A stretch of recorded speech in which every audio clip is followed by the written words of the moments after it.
بسم الله الرحمن الرحيم.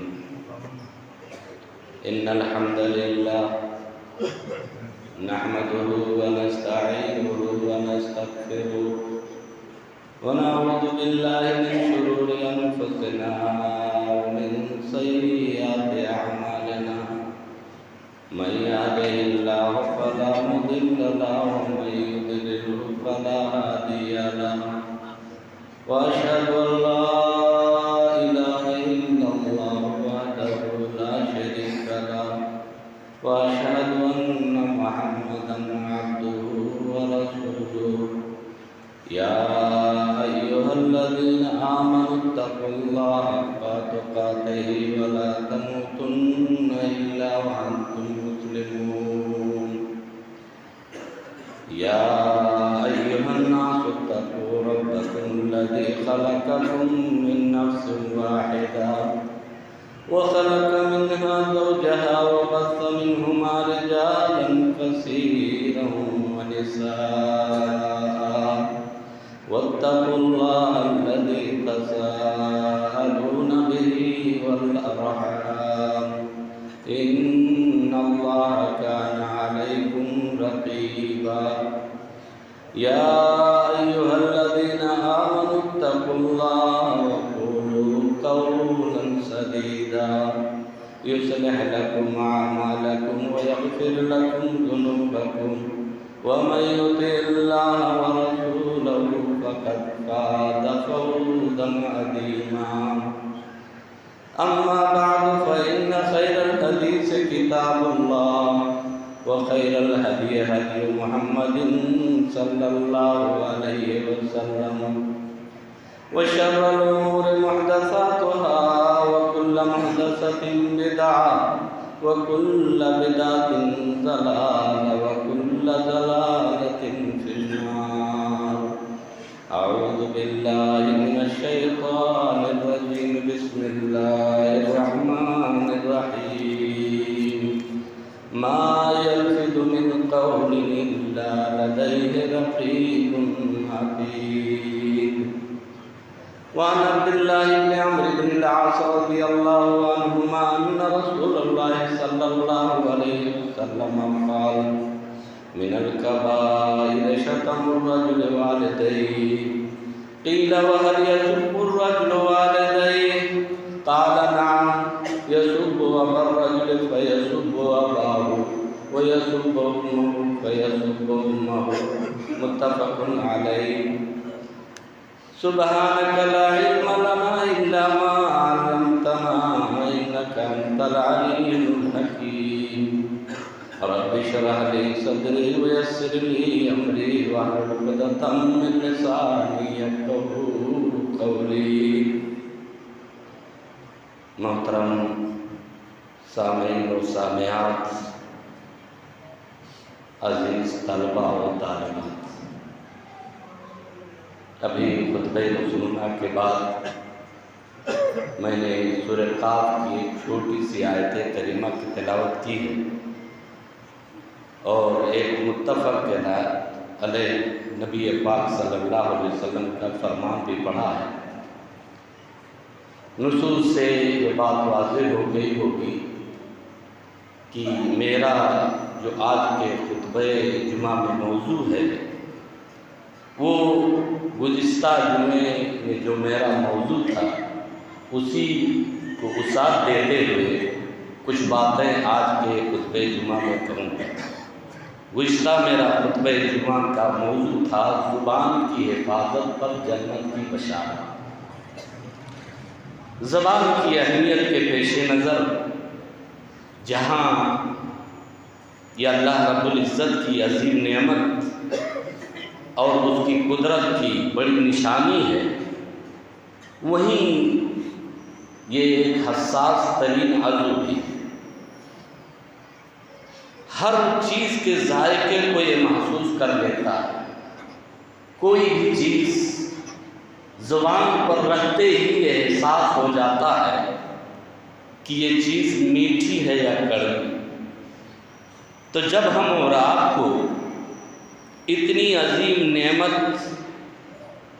اور اتنا حساس ترین عضو ملا ہوا ہے، تو ہم پر لازم ہے کہ ہم اس نعمت کی قدر کرتے ہوئے اس کا صحیح اور درست استعمال کریں اور اس کے غلط اور برے استعمال سے اجتناب کریں۔ لیکن افسوس کے ساتھ کہنا پڑتا ہے کہ اسی زبان سے ہم اللہ اور اس کے رسول پر جھوٹ باندھتے ہیں، اس کی آیتوں اور اس کے پیغمبروں کا مذاق اڑاتے ہیں، بلکہ اسی زبان سے ہم گالی گلوچ تک بکتے ہیں۔ یہی نہیں بلکہ دوسروں کو چھوڑیے اپنے والدین تک کو ہم اسی زبان سے برا بھلا کہتے ہیں، جبکہ شریعت نے گالی گلوچ دینا یہ کبیرہ گناہوں میں شمار کیا ہے۔ راوی حدیث بیان کرتے ہیں، اللہ کے نبی صلی اللہ علیہ وسلم کا فرمان ہے، من الکبائر شتم الرجل والدیہ، قیل هل یسب الرجل والدیہ، قال نعم، یسب ابا الرجل فیسب اباہ ویسب امہ فیسب امہ۔ اللہ کے نبی صلی اللہ علیہ وسلم فرماتے ہیں کہ کبیرہ گناہوں میں سے والدین کو گالی دینا۔ آپ محسوس کیجئے اور سوچئے سیاق کیا بتاتا ہے۔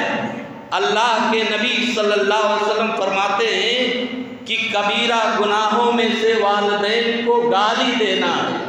صحابہ اکرام رضی اللہ تعالیٰ عنہم اجمعین چونک پڑتے ہیں، ان کو تعجب ہوتا ہے، کیا کوئی اپنے سگے والدین کو گالی دے گا؟ کہا قیلا هل یسب الرجل والدیہ، کیا کوئی اپنے والدین کو گالی دیتا ہے؟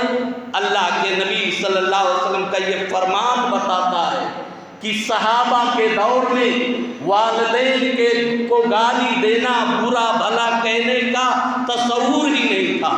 اللہ کے نبی صلی اللہ علیہ وسلم آگے اس کی تفصیل بیان کرتے ہیں تاکہ ان کو اطمینان ہو جائے۔ کہتے ہیں کہ جب تم کسی کے باپ کو گالی دیتے ہو تو تمہارے باپ کو گالی دیتا ہے، اور جب تم کسی کے ماں کو گالی دیتے ہو تو تمہارے ماں کو گالی دیتا ہے۔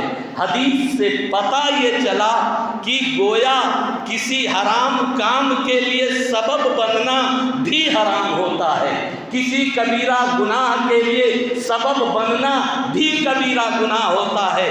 اگر آپ چاہتے ہیں کہ کوئی آپ کے والدین کو برا بھلا نہ کہے، کوئی آپ کے والدین کو گالی نہ دے، تو خود آپ کو دوسرے کے ماں باپ کو برا بھلا کہنے سے بچنا ہوگا، دوسروں کو برا بھلا گالی گلوچ دینے سے اجتناب کرنا ہوگا۔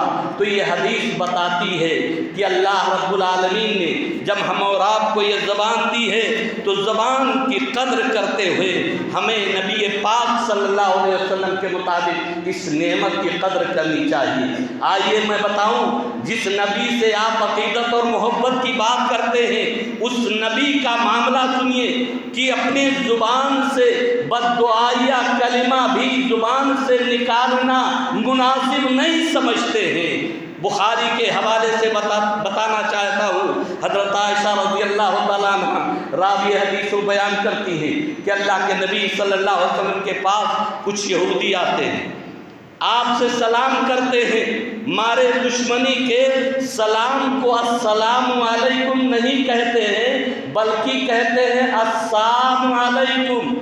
سام کا معنی ہوتا ہے موت کے، مطلب یہ ہوا کہ آپ کو موت آ جائے۔ بددعا دی، یہودیوں نے آپ کو سلامتی کی نہیں موت کی دعا دی۔ حضرت عائشہ رضی اللہ تعالیٰ عنہ آپ کے پاس موجود تھی، بہت ہی ذہین اور چالاک تھیں، انہوں نے سمجھ بھی لیا کہ یہودیوں نے کیا کہا ہے۔ یہودیوں کے جملے سے سخت جملے میں ان کو جواب دیا، علیکم السلام واللعنہ، کہ تم پر بھی لعنت اور موت ہو۔ اللہ کے نبی جناب محمد رسول اللہ صلی اللہ علیہ وسلم جب یہ سخت جملہ اپنی بیوی حضرت عائشہ سے سنتے ہیں تو برداشت نہیں ہوتا ہے، کہتے ہیں مہلن یا عائشہ، اے عائشہ سختی نہیں نرمی اختیار کرو، یہ کون سی بات ہوئی کہ تم نے سخت لہجے میں ان کو جواب دے دیا۔ آپ ذرا غور کیجئے کہ یہ بددعا کس کو دی تھی؟ ایک یہودیوں کو دی تھی۔ بددعا کی ابتدا کس نے کی تھی؟ یہودیوں نے کی تھی۔ بددعا کس پر کی تھی؟ سید الانبیاء خاتم النبیین صلی اللہ علیہ وسلم پر کی تھی، لیکن اس کے باوجود سخت لہجے میں حضرت عائشہ کے جواب سے آپ مطمئن نہیں ہوئے۔ آپ نے فوراً ان کو تنبیہ کر دی اور کہا عائشہ سنو، میں نے کیا جواب دیا ہے جانتی ہو؟ میں نے کہا ہے وعلیکم۔ اس کا مطلب یہ ہوا کہ تم پر بھی اگر انہوں نے مجھے سلام کیا ہے تو میں بھی ان پر سلامتی کا پیغام لوٹاتا ہوں، اگر انہوں نے مجھے بد دعا کی ہے تو وہی میں بھی ان پر لوٹاتا ہوں۔ نبی پاک صلی اللہ علیہ وسلم کی صاف گوئی کو دیکھیے کہ بد دعائی یا جملے سے بھی اپنی زبان کو آلودہ نہیں ہونے دیا، بلکہ امت کو تعلیم دے دی کہ سنو، جب کوئی یہودی تم سے سلام کرے، جب کوئی غیر مسلم تم سے سلام کرے، اذا سلم علیکم اہل الکتاب فقولوا علیکم، جب غیر مسلم تم سے ملیں، تم سے سلام کریں، سلام کرنے میں وہ پہل کریں تو تمہارا جواب صرف وعلیکم ہونا چاہیے۔ اس کا مطلب یہ ہوگا کہ اگر انہوں نے بد دعا کی ہے تو یہ آپ کی طرف سے اس کا جواب ہو جائے گا، اور اگر انہوں نے واقعی سلام کیا ہے تو آپ کی طرف سے بھی سلامتی کا پیغام ہو جائے گا۔ تو اللہ رب العالمین نے جب ہمیں اور آپ کو یہ زبان دی ہے تو ہم بے لگام نہیں ہیں، ہم جانوروں کی طرح نہیں ہیں، ہمارے اوپر دین کی بندش، شریعت کی پابندی ہے، ہماری زبان سے بھی کلمہ نہیں نکلتا ہے، لکھنے والا پہلے سے تیار رہتا ہے، ما یلفظ من قول الا لدیہ رقیب عتید وإن علیکم لحافظین کراما کاتبین یعلمون ما تفعلون۔ یہ آیتیں بتاتی ہیں کہ آپ بے لگام نہیں ہیں، آپ کی زبان سے نکلا ہوا ایک ایک کلمہ، بلکہ میں کہوں انجانے اور جانے میں جو کلمہ زبان سے صادر ہو جاتا ہے وہ نوٹ کر لیا جاتا ہے۔ اگر کہیں انجانے کا کلمہ بھی اللہ کی رضا اور خوشنودی کا سبب ہے تو آپ کو معلوم نہیں ہے، لیکن اس کی وجہ سے آپ کی نیکیاں بڑھ جاتی ہیں، آپ کا اجر و ثواب زیادہ ہو جاتا ہے، آپ کے مقام بلند ہو جاتے ہیں، لیکن انجانے میں آپ کی زبان سے ایک کلمہ نکلا ہوا ہے، ایک ایسا جملہ نکلا ہوا ہے جس سے اللہ کو ناراضگی یا اس کے ناراضگی کا سبب اور ذریعہ بن رہا ہے، تو میرے بھائیو اور دوستو یہی آپ کے جہنم میں جانے کا سبب اور ذریعہ ہوگا۔ میں حدیث سے بتانا چاہتا ہوں، بخاری کے اندر وہ روایت موجود ہے، اللہ کے نبی صلی اللہ علیہ وسلم فرماتے ہیں کہ ان العبد لیتکلم بالکلمہ من رضوان اللہ لا یلقی لها بالا یرفعہ اللہ بہا درجات۔ آدمی بندہ جب بے خیالی میں، لاپرواہی میں کوئی بات کہتا ہے اس کی پرواہ نہیں کرتا ہے، لیکن اگر وہ بات اللہ کی رضا کی ہوتی ہے، اللہ کی خوشنودی کی ہوتی ہے، اللہ اس کلمے سے خوش ہوتا ہے تو یرفعہ اللہ بہا درجات، اللہ آپ کے درجے کو بلند کر دیتا ہے۔ لیکن وَإِنَّ الْعَبْدَ لَيَتَكَلَّمَ بِالْكَلِمَةِ مِنْ سَخْطِ اللَّهِ، بے خیالی میں، لاپرواہی میں اگر بندے نے کوئی سی زبان سے ایسی بات نکالی ہے جو رب کے ناراضگی کا سبب و ذریعہ ہے تو یہوی بہا فی جہنم، وہی آپ کے جہنم میں گرانے کا سبب اور ذریعہ بن جاتا ہے۔ ہم اور آپ چلتے رہتے ہیں اپنی زبان سے، کبھی کبھی بے خیالی میں ذکر و اذکار کرتے رہتے ہیں، سبحان اللہ، الحمدللہ، لا الہ الا اللہ، اس طرح کے کلمات زبان سے نکال دیتے ہیں، لیکن ہم اس کی پرواہ نہیں کرتے ہیں۔ لیکن اس کا مقام کیا ہے، اس کا اجر و ثواب کیا ہے؟ لا الہ الا اللہ ہم نے کہا ہے لیکن ہم نے اس کو کوئی اہمیت نہیں دی ہے، لیکن اللہ کو کس قدر محبوب ہے، یہ آپ کے ترازو میں کتنا وزن ہوگا، اس کا اندازہ آپ اس روایت سے لگا سکتے ہیں۔ صحیح ابن حبان کے اندر وہ روایت موجود ہے، حاکم نے اس حدیث کو صحیح کہا ہے، حضرت ابو سعید خدری رضی اللہ تعالیٰ عنہ راوی حدیث ہے، وہ بیان کرتے ہیں کہ نبی پاک صلی اللہ علیہ وسلم سے کہ حضرت موسیٰ علیہ السلام نے اللہ تعالیٰ سے عرض کی، کیا عرض کیا؟ علمنی شیئن اذکرک بہ وادعوک بہ، کہ اللہ تو مجھے کوئی کلمہ سکھا دے، تو کوئی مجھے بات سکھا دے کہ میں اس سے تجھے یاد کیا کروں، اس کے ذریعے میں تجھ سے دعا کروں۔ اللہ کہتا ہے قل یا موسیٰ لا الہ الا اللہ، کہ اے موسیٰ جاؤ تم لا الہ الا اللہ پڑھ لیا کرو۔ انہوں نے کمتر سیاق بتا رہا ہے، پتہ یہ چل رہا ہے کہ انہوں نے اس کلمے کو کمتر سمجھا۔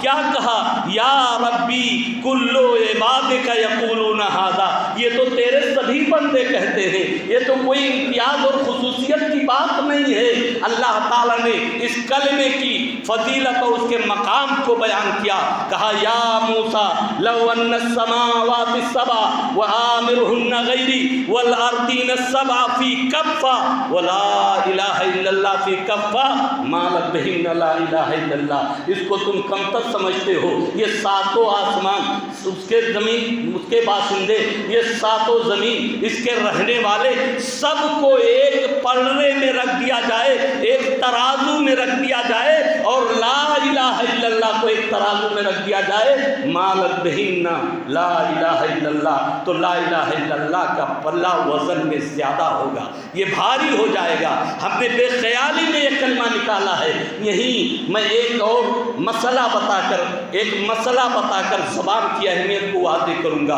اہل علم تشریف رکھتے ہیں، علماء امت کا اس بات پر اتفاق ہے کہ اسلام کی کسی بھی حلال چیز کا حلال کردہ کو حرام ثابت کرنا یا کسی حرام چیز کی حرمت کا انکار کرنا، یہ دائرہ اسلام سے آدمی کو خارج کر دیتا ہے۔ کتاب و سنت کے اندر کسی عذاب یا ثواب کا ذکر موجود ہے، اگر آدمی اس کی اہانت اور تحقیر کرتا ہے تو یہ چیزیں اس کو دائرہ اسلام سے خارج کر دیتی ہیں۔ میں یہاں یہ مسئلہ بتانا چاہتا ہوں۔ آج بہت سے لوگ شعر و شاعری میں دلچسپی رکھتے ہیں، اور شاعرانہ یہ خیال جو ہوتا ہے، وہ اس کے جو تخیلات ہوتے ہیں، شاعری کا جو جنون ہوتا ہے، عام طور پر وہ مبالغے پر مشتمل ہوتا ہے، اور لفظ مبالغہ ہی بتاتا ہے کہ جھوٹ کی اس میں آمیزش ہے، جھوٹ ملی ہوئی ہے۔ اسی لیے اللہ کے نبی صلی اللہ علیہ وسلم کی ذات سے جہاں یہ کہا گیا کہ آپ کاہن نہیں ہیں، آپ ساحر نہیں ہیں، وہیں یہ بھی کہا گیا کہ آپ شاعر نہیں ہیں۔ کیوں؟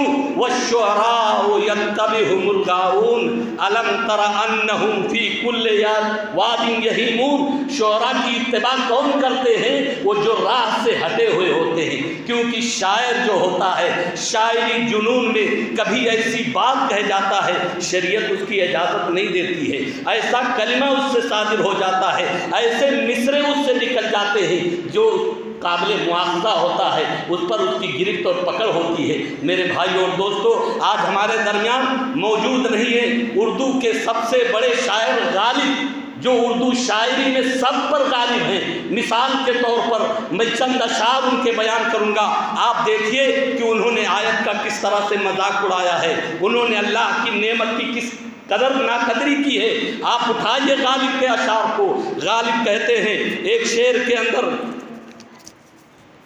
پکڑے جاتے ہیں فرشتوں کے لکھے پر ناحق، پکڑے جاتے ہیں فرشتوں کے لکھے پر ناحق۔ آدمی کوئی ہمارا دم تحریر بھی تھا، ان کا یہ مصرع بتا رہا ہے کہ فرشتے نے جو آپ کے کردار کو، آپ کے اعمال کو، آپ کے حرکات و سکنات کو جو نوٹ کیا ہے، ان کو شبہ ہے کہ شاید فرشتوں نے غلط لکھا ہے، جبکہ فرشتوں کی صفات اللہ نے کیا بیان کی ہے؟ لا یعصون اللہ ما امرہم وَيَفْعَلُونَ مَا يُؤْمَرُونَ۔ یہ نافرمانی نہیں کرتے ہیں، یہ مخالفت نہیں کرتے ہیں، یہ دیکھا دیکھی بات نہیں کرتے ہیں۔ جو آپ سے حرکت صادر ہوگا، جو الفاظ آپ سے نکلیں گے، اسے نوٹ کیا جائے گا۔ یہ آیت، یہ شعر اس آیت کو کھلے طور پر مذاق اڑا رہی ہے۔ مَا يَلْفِظُ مِنْ قَوْلٍ إِلَّا لَدَيْهِ رَقِيبٌ عَتِيدٌ۔ قرآن کی آیت بتا رہی ہے کہ انسان ابھی منہ کھولا نہیں، زبان سے کچھ کہا نہیں، لیکن لکھنے والا پہلے سے تیار بیٹھا ہے۔